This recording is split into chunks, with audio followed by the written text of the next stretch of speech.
Okay, Dave's going to come up and he's going to ask us some questions, and we'll see what you've got for us tonight. Well, hello. Thank you, Reverend John. We have some great questions and some very neat handwriting, which I'm grateful for. Oh, good for you. Ready for number one? Mm-hmm. What can parents do to help tweens, and teenagers develop an awareness of consciousness?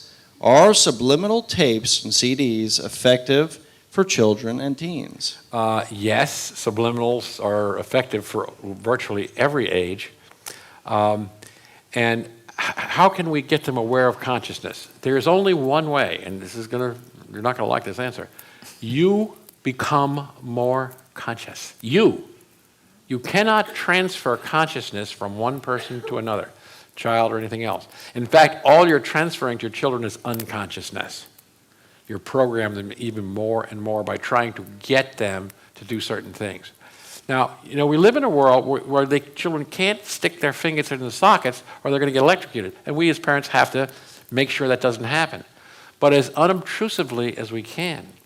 And by demonstration, by performing the way, by being accepting and loving and giving unconditional love is the only way you can teach unconditional love. You can't say, you've got to love people. They're not interested. They're saying, I want to be loved. And the reason they're saying, I want to be loved is because they don't feel loved. So the more love you give out to them, and I am telling you, the more love, and love isn't giving them everything they want, it isn't giving them candy and all that stuff. That's not loving. Loving is being patient and kind. It's accepting them the way they are. It's not trying them to make them into something else. Khalil Gibran has a wonderful thing that he says about that. He says that the child is the arrow and the parent is the bow. And once you have drawn that bow back and you let go, you have no control whatsoever over the arrow. You see, the arrow belongs to God, but so does the bow. And football players, if you watch the really good ones, the quarterback throwing one of those really long passes, you'll notice here's these 300-pound guys coming at him, and he's like this, looking at the ball after it's already gone. He is focused as if there was a rope, and they even call it that, on that ball going down, and he is guiding it. Someone who really understands the sport well actually feels that ball going in the direction that they want to. And they all ask any football player, any really professional football player, they'll tell you that, or tennis player, or anybody else. How is it possible for a person to swing and hit a ball that's coming at them at 98 miles an hour? The brain is not equipped to do that. You cannot see the ball and decide. They do that. They start their swing before the ball leaves the pitcher's hand. And they're in what they call the zone. And we can get in that zone on anything in our life. But guess what it takes? Practice. And it takes something else. It's no different than any other relationship. If you give the child what you want yourself, which is love, attention, respect, time, then you'll get back love, respect, attention, time. That's true for your mother, for your boss, for your sister, for your husband, for anybody. Respecting the child, listening to what the child has to say, you may find out that there's something you didn't know that was really very important. And we just as adults don't know everything. We're not there at their perspective. I remember one time when my young son was about 14 and a young boy came to visit that they'd been friends when they were little. And the parents, mother and I were talking about something that had happened when they were little, and I heard one say to the other, "That's not the way that happened." And the other one said, "Don't you know parents never remember things the way they really happened?" From their perspective, it was an entirely different event. So listening is very important. Time is important. Attention is important. And mutual respect in any relationship is important. In a relationship with a parent, there is a need for discipline. But discipline is an internal thing. It is not external. External discipline doesn't work. There are consequences for everything we do. I mean, the world is wanting you to do this, and this happens. We're in the time-space continuum. In time-space, cause and effect rules. So that's true for children. That's true for adults. But within that, how much of this this energy, which is not split, which is not dualistic, the energy of God, the love of God, is not split in any way at all. We live in a split world with rights and lefts, ups and downs, east and west. But love love has no opposite. Love has no opposite. It just is. And that's what makes it universal. All universal things do not have opposites. Life does not have an opposite. Birth and death are opposites. That's what happens in time and space. But life has no opposite. It's eternal. So as you bring more of those eternal values into your thinking, and before you say anything to the kids, you can ask them a question of, let's say that they're not doing something. You want to tell them about the Johnny and the garbage? I was a terrible step-parent. If there's anything I ever failed at, it was step-parenting. I confess, there's no doubt about it, it was not my best deal. So I had such an estranged relationship with John's son that we got him down to where he only had one chore, and that was to empty the wastebasket in the kitchen. And I came out one morning and described the wastebasket. Well, he had the stuff piled up so high on top of the wastebasket, leaning up against the cabinets. I mean, it was like a work of art. This is a huge pile. If you touched it, it would all fallen down. So I looked at it and I had a meltdown. I said he was irresponsible and you couldn't depend on him for anything. He only had one job. He didn't care a bit about the family. I just couldn't take it another minute. Now, John would normally have gone into a defense of Johnny that would have gone on for 15 minutes. But what he said was... Well, what I said was, you're probably right. He is an irresponsible kid. We need to send him to military school. He just doesn't do anything right. I just went right along with her. And she said... He's only 16 and he mowed 2 lawns last week. I had just learned neurolinguistic programming. And Lauren is what's called a counter sorter, so am I. And those are people who say yes, but. And there are polarity sorters that whatever you say, they take the opposite view. And there are matchers who, whatever you say, they try to agree with you in some way. And the problem with polarity sorters is they keep, if you say to a polarity sorter, would you like to go to the movie? They're going to say, yeah, let's go to the movie, and we can go to dinner too. No, what? The counter sorter. Counter sorter. A polarity sorter would say, no, that's not a good idea, let's go to dinner instead. And a matcher would say, well, yeah, that sounds like a good idea to me. Whether they want to go or not. Whether they want to go or not. Matchers are something like people pleasers that I talked about. Matchers want to match you, but they don't really want to do what you say. No one wants to do what you say. Everybody wants to do what they want to do. Understand that. Kids, adults, they all very annoying. They want to do their thing. And to the extent that we can come together as groups in agreement and have joint projects and joint things that we work together, that's great. But we can't control another human being. Did everybody hear what I said? You cannot control another human being. Child, adult, whatever. You cannot control them. And the more you try, the more out of control they'll get. It just doesn't work. But you can influence them. And you can influence them by the way you think, by the caliber of the thoughts and feelings you have in your mind.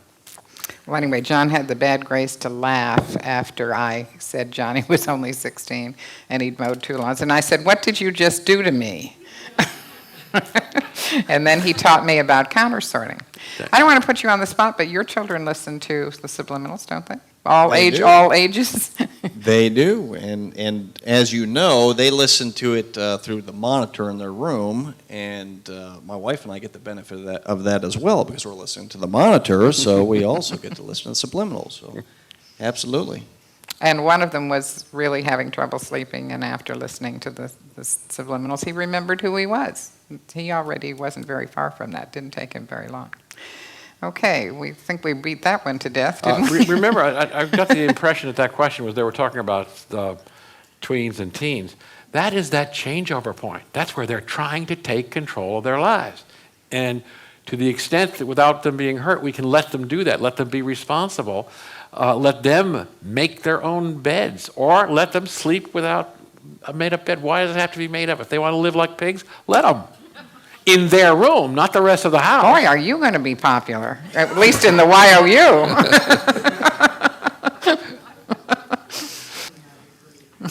At what level or cycle would child prodigies be functioning at? Child prodigies and everybody's going to function at all the levels. Those are different levels that everybody has access to. What happens with child prodigies is they are so tuned in to that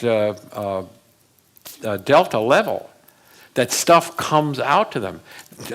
They're really, the ones that are 5 years old playing Beethoven, they're tapping into the real guy. I mean, that all the energy of all the music is out there, and you can tap into it if that's your propensity, if that's what you want, if that's what you've come up with as a purpose, you can tap into it.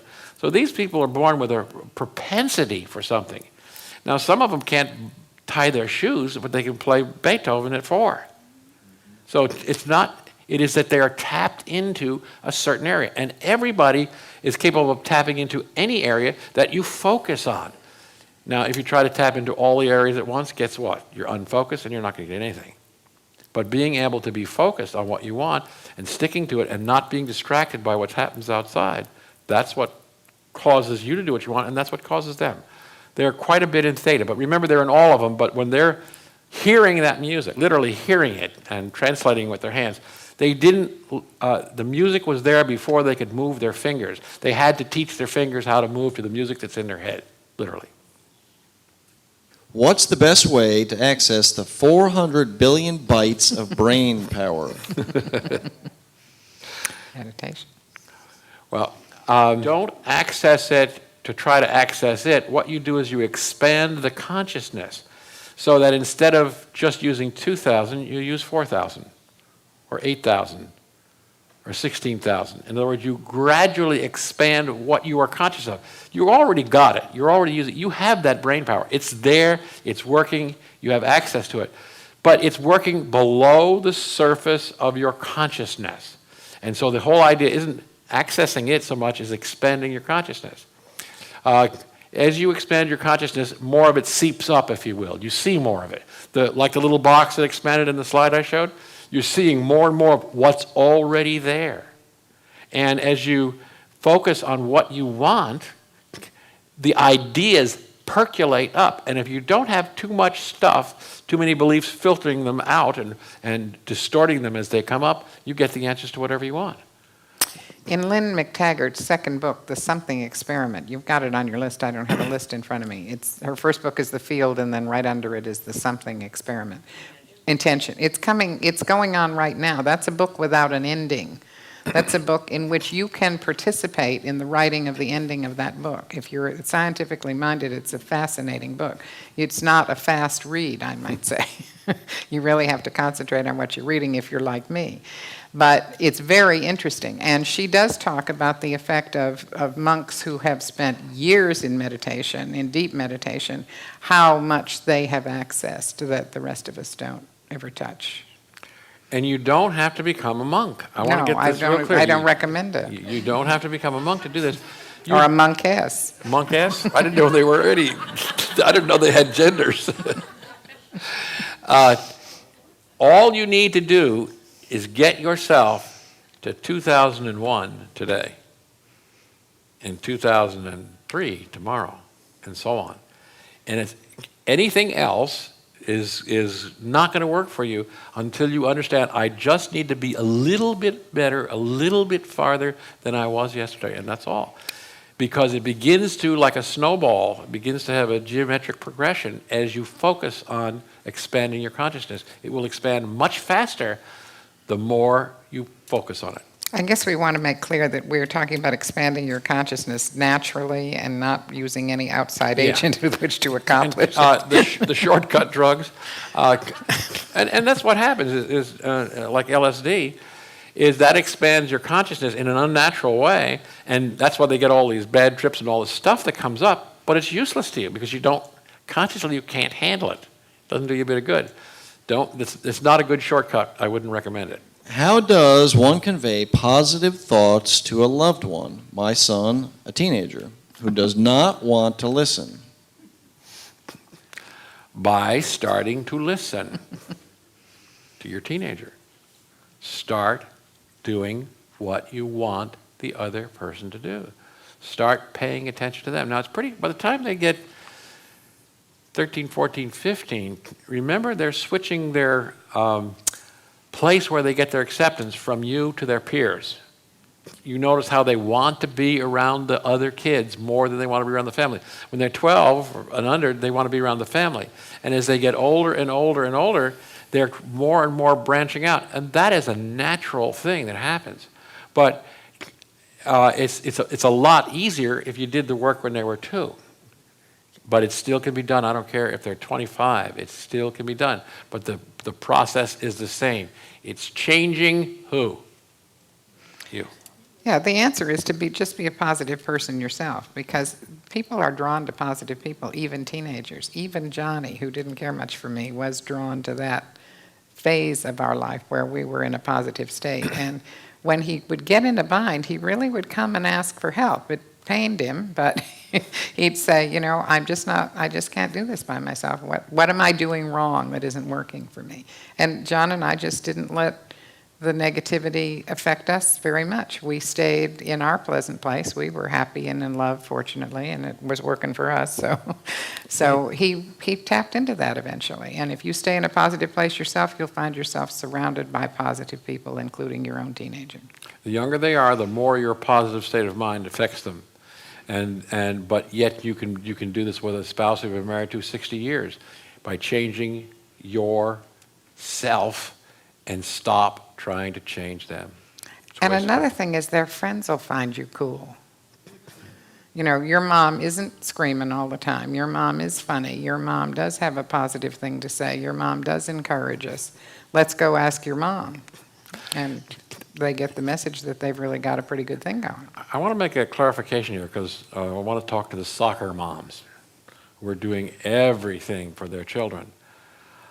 You may not be doing them such a great favor because there are many women that I've known are so tied up with making sure their children get everything right that they're frazzled. They're totally frazzled with the things they have to do. And that's what the children are getting, the frazzledness, not the sports and stuff. And the more you give them, of course, the more they demand. But it is your state of mind that is more important to your children than what you say to them or what you try to get them to do. How do you stay in positive energy? Practice. We're going to teach you a technique, and it's probably 5 or 6 lessons away before we get there, called pivoting, which very specifically addresses this idea. What do I do when the person calls me up and cancels their appointment to come fix my house when this is the 3rd time they've done it? What do I do about that? And you're really upset. There is a way that you can say to yourself, like, I'm just going to take this picture and stop it, like it's a moving picture that I'm watching, and I stop it, I freeze it. So I've got this frame of this negative thing, and I look at it, and I say, okay, this is an event. This is an event that's actually happening. He canceled the appointment, and I don't like it. I'm feeling bad right now that he did this. I'm feeling bad because he did this. And then you say, well, I'm actually feeling bad because it's the way I'm viewing it. I could start to change it and saying, well, at least I won't have to pay him.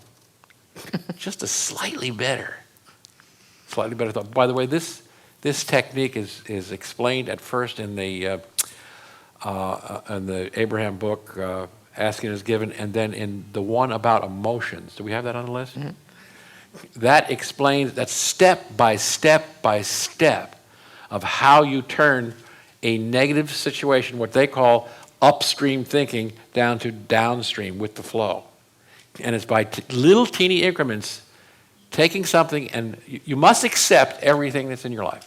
You must accept it. If it's out there and it's happened, you must accept it. It doesn't mean you have to love it. It doesn't mean you have to want more of it. It just is, it is. It is. Isn't that interesting? And now I'm going to take my next step, which is, what could I think about this right now that would make me feel better? Any thought at all that just makes you feel a teeny bit better. And you start the pivoting process. And you do 2 or 3 of those, and you don't have to finish it. You don't have to get yourself to feeling great. You just have to stop it and turn it a little. And every time you do that, and if it comes up 2 minutes later or something else comes up 2 minutes later, and you turn that one and you turn another one, each time you turn, you'll be turning it farther and farther in the right direction. So again, it is practice. But there's another little tool, and John and I have really learned to work with this one. Chances are when that guy canceled that appointment, it was your ego that was hurt. You probably could have found much more fun things to do with the time than have that appointment. So the time given you is a gift. You get to do the appointment some other time, and now you have this free time to do something you want to. But the reason you're upset is because your ego is upset. This person didn't honor you. How dare they? Many of the times, if you get feeling badly, if you say, is this me or is this my ego? You will find out 9 times out of 10 it's your ego. I mean, at least 9 times out of 10. And we didn't realize how huge, I mean, everybody else may know how big our egos are, but we didn't realize how big they were until we read A New Earth with Eckhart Tolle. It was very revealing if you're interested in ego work. So we decided to name our egos. Because one of the things that both Tolle and Wayne Dyer, who also wrote on the ego, concluded was that the minute you acknowledge that it's your ego that's upset and not really you, the ego goes poof. So for fun, we decided to name our egos. So I named mine Yosemite Sam. You know that little guy with the big hat and the big mouth and 2 guns that are always going like this? Well, that's just the way I behave when my ego is running the show. And then you named your ego. I named my ego Igor, because ego and Igor start with the same letter. And Lauren corrected me and said, Ego starts with an E. No, we've got this wrong. Yeah, Ego You know Igor starts with an I, and he said. And doesn't the ego start with an I? So his spelling isn't always, misspelling isn't always unintentional. Misspelling is a good thing sometimes. Anyway, when I see Yosemite Sam is running the show, and I say, okay, Sam, I know you're having a good time, but I'm not feeling good, so we're going to stop this, it really goes away. So if you want to know a quick way, check to see what you really are upset about. Are you really upset because you suddenly are not going to have this appointment, or are you upset because you don't think it was very nice of this person to do that to you for whatever reason they did? So by next week, we want you all come back with a name for your ego, okay? And people, we have people with great fun names for their egos that have called us and told us, I figured out what my ego should be named. What's your ego named? I don't have one, but